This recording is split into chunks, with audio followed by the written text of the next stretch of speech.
Vaccine ही corona से बचने का सबसे कारगर उपाय है। अब उत्तर प्रदेश की यात्रा करने वाले किन लोगों को कोरोना का नेगेटिव रिपोर्ट ले जाना जरूरी होगा और ब्रिटेन में रोजाना करीब 50,000 केस आने के बावजूद आज से पाबंदियों को हटाने का फैसला लिया गया है। देखते हैं टॉप 9 महामारी।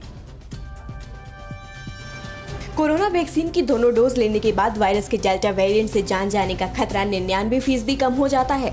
नेशनल इंस्टीट्यूट ऑफ वायरोलॉजी की स्टडी में ये जानकारी सामने आई है। इस स्टडी में पता चला है कि वैक्सीनेशन के बाद संक्रमित होने वाले 9.8% लोगों को ही अस्पताल में भर्ती करने की जरूरत पड़ी, जबकि सिर्फ 0.4% संक्रमितों की मौत हुई। कोरोना से ज्यादा प्रभावित राज्यों से उत्तर प्रदेश जाने वालों को अब कोरोना की नेगेटिव रिपोर्ट साथ रखना जरूरी होगा। जिन राज्यों में कोरोना का पॉजिटिविटी रेट 3% से ज्यादा है, उन राज्यों से यूपी में प्रवेश करने वाले लोगों को अपने साथ कोरोना की नेगेटिव रिपोर्ट लाना अनिवार्य होगा। सीएम योगी ने कोरोना की समीक्षा बैठक के बाद ये निर्देश जारी किए हैं। मध्य प्रदेश में कोरोना से हुई मौत के आंकड़े में एक साथ 1487 मौत जोड़ने को लेकर खूब हो हल्ला मचा, लेकिन मध्य प्रदेश के साथ 12 ऐसे और राज्य हैं जहां मौत के आंकड़े चुपचाप बढ़ाए जा रहे हैं। 21 जून तक देश में 2,99,00,000 मरीज थे और 3,82,000 मौतें हुई थी, यानी मृत्यु दर 1.30% थी। फिर 22 जून से 16 जुलाई तक 10,87,000 मरीज मिले, 24,272 मौतें दर्ज हुई, यानी इस अवधि में मृत्यु दर 2.33% रही।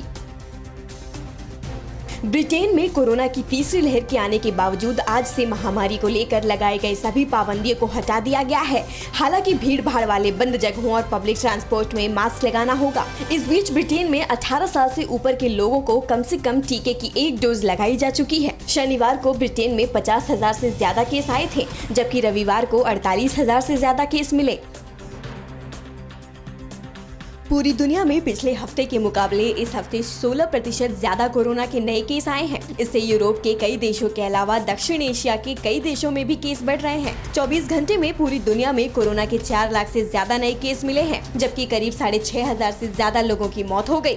दुनिया में 1,27,00,000 से ज्यादा एक्टिव केस हैं। कोरोना वायरस के डेल्टा वेरिएंट का प्रकोप पूरी दुनिया में फैल गया है। अमेरिका ने कहा है कि उसके यहाँ संक्रमण से मौतों का ग्राफ बढ़ गया है।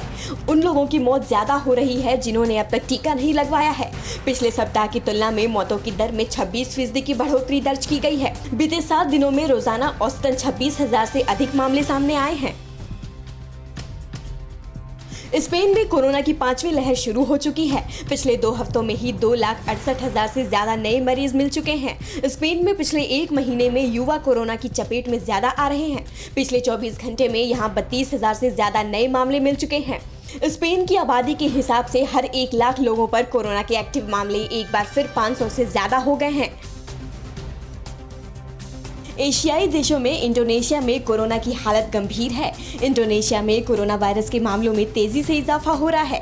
बीते 24 घंटे में एक बार फिर यहां करीब 45,000 नए केस मिले हैं, जबकि करीब 1,100 लोगों की मौत हो गई।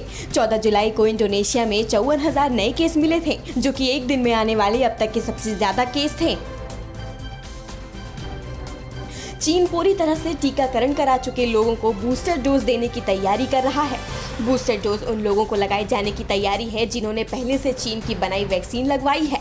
चीन ने ये फैसला ऐसे समय में किया है जब कई देशों ने चीनी वैक्सीन के असर को लेकर शक जताया है। मंगोलिया, बहरीन के साथ कई देशों को चीनी वैक्सीन निर्यात किए गए हैं।